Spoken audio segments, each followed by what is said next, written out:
Hello students, welcome to Sangeeta Sangamkar channel. आज हम पढ़ेंगे सीबीएसई के 9th स्टैंडर्ड का पहला पाठ भारती वसंत गीति ही। गीति का मतलब है ये एक प्रकार का गीत है जिसके रचनाकार है पंडित जानकी वल्लभ शास्त्री और ये उनके काकली नाम के गीत संग्रह से संकलित किया हुआ गीत है। इसमें सरस्वती को वंदना की है और वो सरस्वती को प्रार्थना करते हैं कि तुम्हारी जो मधुर वीणा है वो तुम बजाओ, जिसे सुनकर प्रकृति में नव चैतन्य जागृत हो। इस गीत की रचना की पृष्ठभूमि है स्वाधीनता संग्राम। इस समय में सब लोगों में नव चैतन्य जन समुदाय में प्रेरणा जागृत करने के हेतु से कवि सरस्वती को अपनी अमोघ वीणा बजाने के लिए कहते हैं। गीत का ध्रुव पद है निनादय नवीनामये वाणी वीणां मृदुं गाय गीतिं ललितनीतिलीनाम्। इसका अन्वय है अयि वाणी नवीनां वीणां निनादय ललितनीति लीनां गीतिं मृदु गाय। अब हर एक शब्द का अर्थ देखेंगे। निनादय का मतलब है बजाओ। नवीनाम अये ये संधि है। नवीनाम का मतलब है नई। अये वाणी का मतलब है हे सरस्वती। वाणी ये शब्द शारदा या फिर सरस्वती देवी के लिए यूज़ किया है। वीणाम यानी जो बजाने की वीणा रहती है वो। मृदुम गाय, मृदुम का मतलब है मधुर कोमल, गाय यानी गाओ। गीतिम, गीतिम का मतलब है गीत, मधुर गीत गाओ। ललित नीति लीनाम, ललित नीति नीनाम का मतलब है सुंदर नीतियों से युक्त, सुंदर नीतियों से परिपूर्ण। तो कवि कहते हैं, इसका पूरा अर्थ रहेगा हे वाणी या हे सरस्वती नवीन वीणा को बजाओ, सुंदर नीतियों से युक्त या फिर परिपूर्ण ऐसा मधुर गीत गाओ। इस ध्रुव पद में निनादय ये क्रियापद है, त्वम ये कर्तृपद है, अये वाणी ये संबोधन पद है, नवीनाम ये विशेषण है, वीनाम ये विशेष्य पद है, मृदुम ये विशेषण है और गीतिम ये विशेष्य पद है। अब पढ़ते हैं पहला श्लोक। मधुर मंजरी पिंजरी भूतमाला वसंते लसंती सरसा रसाला कलापाललित कोकिला काकलीनां निनादय नवीनामये वाणी वीणाम्। इसका अन्वय है यह वसंते मधुर मंजरी पिंजरी भूतमालाः सरसाः रसालाः लसन्ति ललित कोकिला काकलीनां कलापाः लसन्ति। अब पढ़ेंगे हर एक शब्द का अर्थ। मधुर का मतलब है मधुर। मंजरी का मतलब है आम के जो फूल रहते हैं, छोटे छोटे बिल्कुल लाइट येलो कलर के जो आम के फूल रहते हैं उसको मंजरी बोलते हैं। पंजरी भूत का मतलब, पिंजरी भूत का मतलब है पीले कलर के, पीले वर्ण के। माला का मतलब है पंक्तियाँ। तो इसका पूरा मतलब रहेगा आम के पुष्पों से युक्त पीले कलर की पंक्तियाँ। वसंते का मतलब है वसंत ऋतु में। लसंती प्लस यह ये संधि विग्रह है। लसंती का मतलब है सुंदर दिखते हैं और यह का मतलब है यहाँ पे। सरसाहा का मतलब है रस से युक्त या रस भरे। रसालाहा का मतलब है आम। तो सरसाहा रसालाहा का मतलब है रस से परिपूर्ण ऐसे आम के पेड़। कलापाहा का मतलब है समूह, ग्रुप। ललित कोकिला काकलीनाम, इसका मतलब है ललित यानी सुंदर, कोकिला यानी कोकिल पक्षी और काकलीनाम यानी कोकिल पक्षी का कूजन या गाना। इस श्लोक में लसंती ये क्रियापद है और उसका कर्तृपद रहेगा रसालाहा। सरसाहा ये विशेषण है और रसालाहा ये विशेष्य पद है। कलापाहा ये कर्तृपद रहेगा और लसंती ये क्रियापद रहेगा। कवि इस श्लोक में वसंत ऋतु के सौंदर्य का वर्णन करते हैं और कहते हैं कि बहुत सारे आम के पेड़ यहाँ है जिनके ऊपर पीले रंग के फूल सुंदर दिख रहे हैं। उसी आम के पेड़ों के ऊपर बहुत सारे कोकिल पक्षी जो है वो कूजन कर रहे हैं। और फिर वो ये सौंदर्य देखकर देवी सरस्वती को विनती करते हैं, प्रार्थना करते हैं कि आप आपकी नई वीणा जो है वो बजाइए और सब में प्रेरणा जो है वो प्रदान कीजिए। अब दूसरा श्लोक।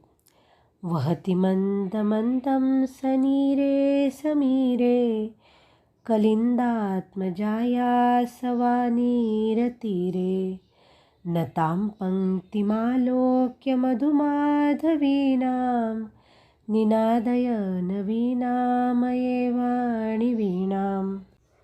अन्वय है। कलिन्दात्मजायाः सवानीरतीरे सनीरे समीरे मन्दं मन्दं वहति तदा मधुमाधवीनां नतां पङ्क्तिम् अवलोक्य वाणी नवीनां वीणां निनादय। अब हर एक शब्द का अर्थ पढ़ेंगे। वहती का मतलब है बहता है, मंदम मंदम यानी धीरे धीरे से, मंद पवन। सनीरे समीरे, सनीरे का मतलब है पानी से युक्त, नीर का मतलब है पानी, सनीरे का मतलब है बाष्पयुक्त।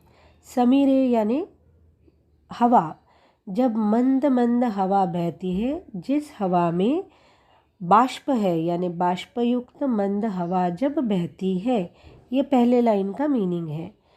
कलिंदात्मजायाः, कलिंदात्मजा का मतलब है कलिंद की बेटी यानी यमुना नदी। यमुना नदी को कलिंदात्मजा कहते हैं। सवानीर तीरे, तो कलिंदात्मजायाः यानी यमुना नदी के तट पे, तीरे यानी तट पे।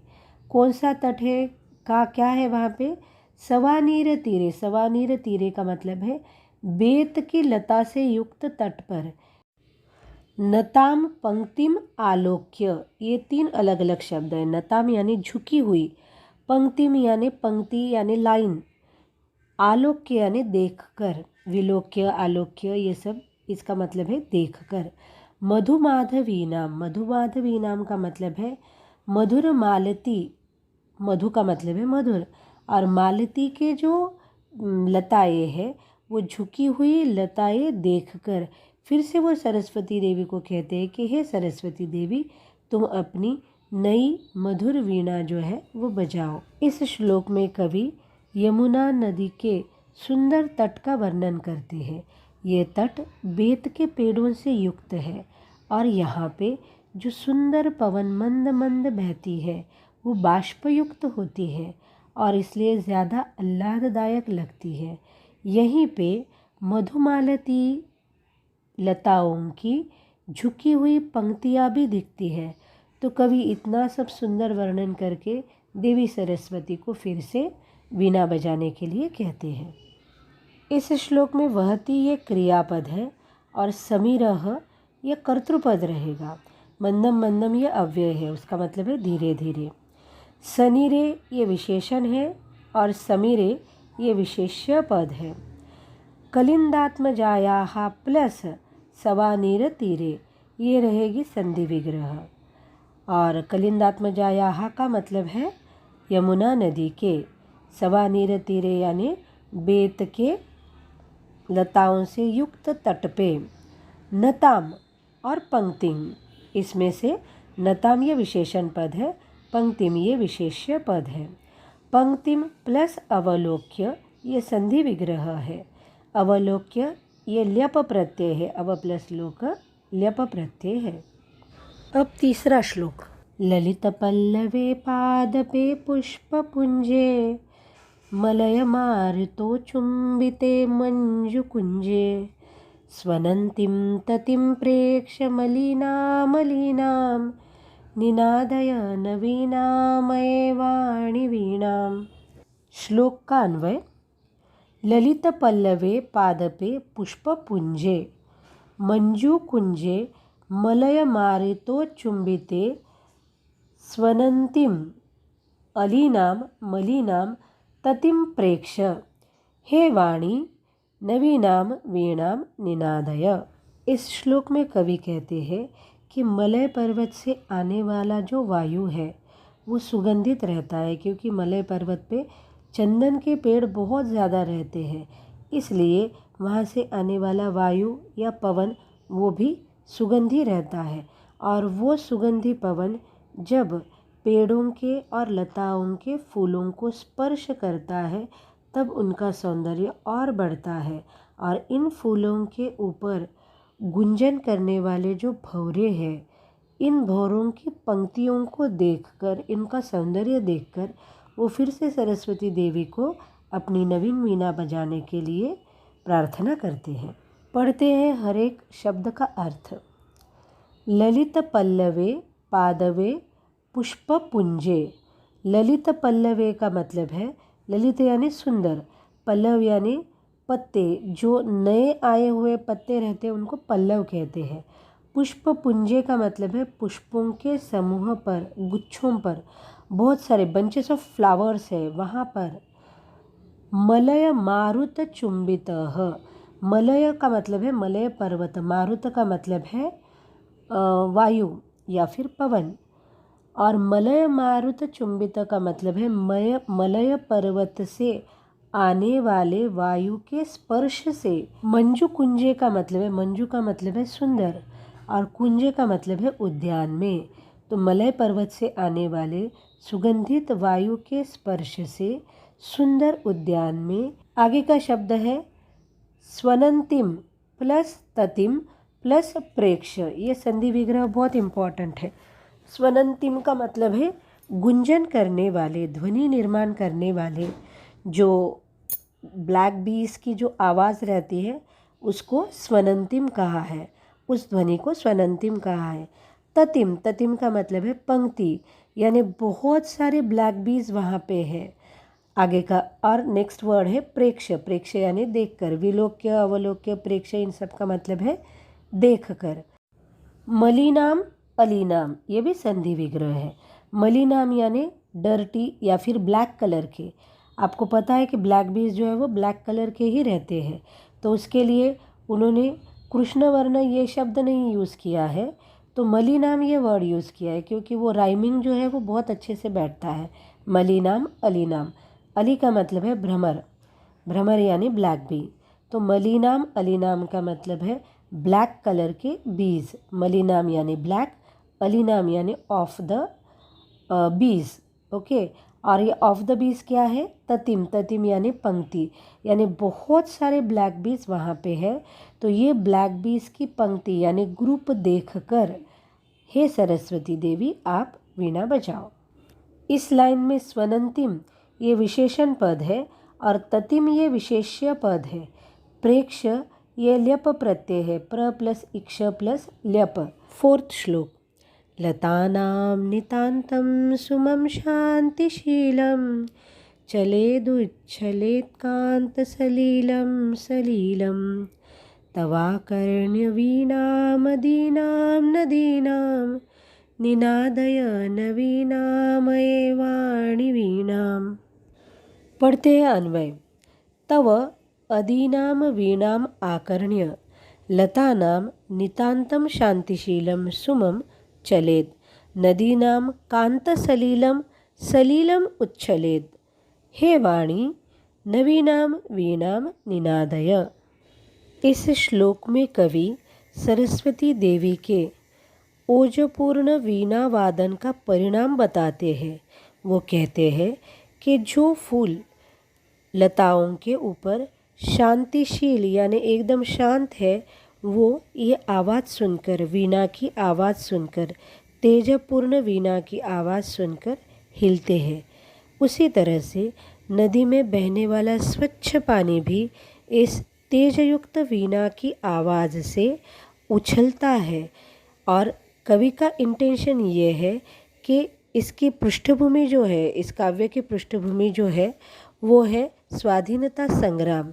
तो कवि कहते हैं कि अगर अचेतन चीज़ों में या सृष्टि के बाकी घटकों में अगर सरस्वती के वीणा का ऐसा परिणाम होता है, तो जो लोग हैं, जनसमुदाय है, उनके ऊपर भी ऐसा ही परिणाम होगा। उनमें नवचेतना जागृत हो जाएगी और उनको स्वाधीनता संग्राम के लिए फाइट करने के लिए एक प्रेरणा मिलेगी। इसलिए कवि बार बार सरस्वती देवी को कहते हैं कि तुम अपनी ये वीणा जो है वो बजाकर सबको प्रेरणा दो।